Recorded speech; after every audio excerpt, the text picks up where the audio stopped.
Hi மக்களே, இப்போது மீன் பிடிக்க வந்துடும் கம்மாய்க்கு. ஆற்றுக்கு ஆற்றை பாருங்கள்.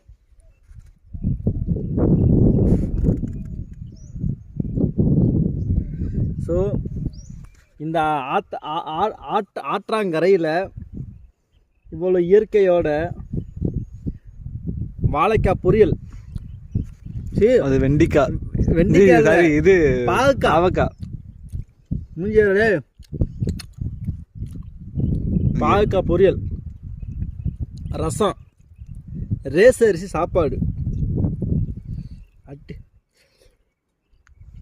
அடிப்பொலியாக்கும். காட்டுக்கு அதுக்கும் சாப்பாடு ஆஹா ஓஹோன்னு இருக்கு. இதே மாதிரி நீங்கள் சாப்பிட்ருந்தா கமெண்ட் பண்ணுங்கள், நான் தெரிஞ்சுக்கிறேன். நன்றி.